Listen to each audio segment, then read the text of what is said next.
কৰিব লাগে বুলি দাবী জনাইছোঁ। উদাহৰণ এখন দাবী দিছোঁ দেই, সেই দাবী আমি ইমান জোৰকৈ ধৰিছোঁ, গাঁৱৰ গাঁওবুঢ়াজনে একেবাৰে কম দৰমহা পায়, তেওঁলোকৰ দৰমহা বঢ়াবৰ কাৰণে, অংগনবাদী কৰ্মীগৰাকীৰ দৰমহা বঢ়াবৰ কাৰণে, আশা কৰ্মীগৰাকীৰ দৰমহা বঢ়াবৰ কাৰণে, আনকি চৰকাৰী চাকৰিয়ালবিলাকক আজিকালি পেঞ্চন নিদিয়ে, তেওঁলোকৰ পেঞ্চনটো যাতে নিয়মীয়াকৈ দিয়ে, পুৰণি পেঞ্চন ব্যৱস্থাৰ ভিতৰত যাতে পেঞ্চন দিয়ে তাৰ ব্যৱস্থা কৰিবৰ কাৰণেও যদি কোনোবা দলে ঐকান্তিকতাৰে একেধাৰে যদি লাগি আছে, সেই দলটোৰ নামেই হ'ল আজিৰ দিনটোত ৰাইজৰ দল। আজি চাহ শ্ৰমিকসকলৰ মানুহে বাস কৰা যিবিলাক মাটি, কোন মাটি? লাইনৰ মাটি। সেই লাইনৰ মাটি চাহ শ্ৰমিকজনকে মাটিৰ পট্টা দিব লাগে আৰু লগতে ঘৰটোৰো অধিকাৰ প্ৰদান কৰি দিব লাগে। লাইনৰ ঘৰটো আৰু লাইনত থকা মাটিখিনিৰ পট্টা দিব লাগে বুলি যদি অসম বিধানসভাত উত্থাপন কৰা একমাত্ৰ যদি কোনোবা দল আছে, সেইটো হ'ল ৰাইজৰ।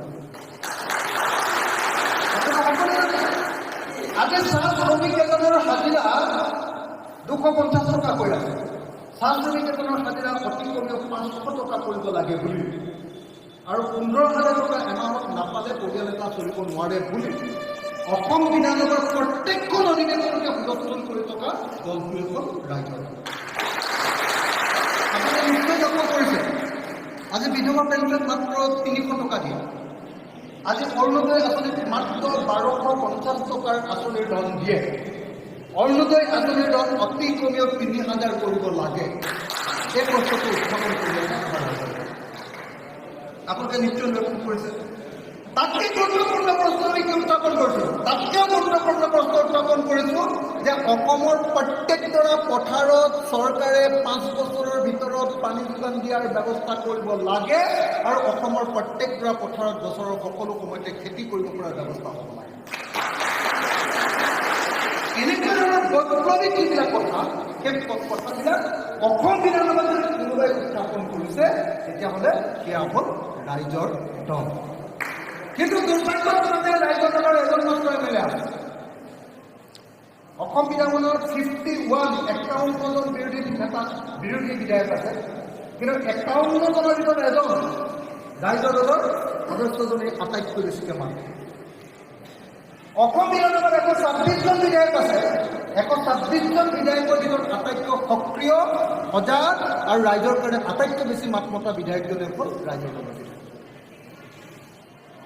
এতিয়া যদি আমাৰ ৰাইজৰ দলৰ বিধায়কৰ সংখ্যা যদি কেনেবাকৈ 51 হ'লহেঁতেন, যদি ৰাইজৰ দলৰ বিধায়কৰ সংখ্যা যদি 15জন হ'লহেঁতেন, 20জন হ'লহেঁতেন, তেতিয়াহ'লেতো অসমৰ প্ৰত্যেকটো জাতীয় সমস্যা সমাধান কৰিবৰ কাৰণে আমি চৰকাৰক এনেকৈ বান্ধি পেলাব।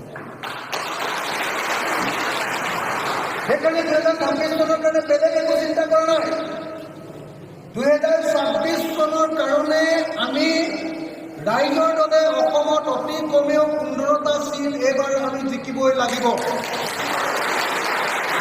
অতি কমেও 15টা চিট জিকিবই লাগিব। এই সংকল্পৰে দিনে ৰাতিয়ে মই কাম কৰি আছোঁ। ৰাইজৰ দলৰ সভাপতি হিচাপে, বিধায়ক হিচাপে মই দিনে ৰাতিয়ে কাম কৰি আছোঁ যে এই 5টা বছৰৰ ভিতৰত আমি, এই 5টা বছৰ যে মই বিধায়কৰ কাৰ্যকাল ল'লোঁ, এই কাৰ্যকালত এজন বিধায়কৰ কাম কাজ চাই অসমৰ মানুহে তেনেকুৱা আৰু 15 বা 20জন বিধায়কক জিকাব লাগে। এই কামটোৰ কাৰণে লাগি আছোঁ আৰু কিদৰে আপোনালোকে ইয়ালৈ আহিলোঁ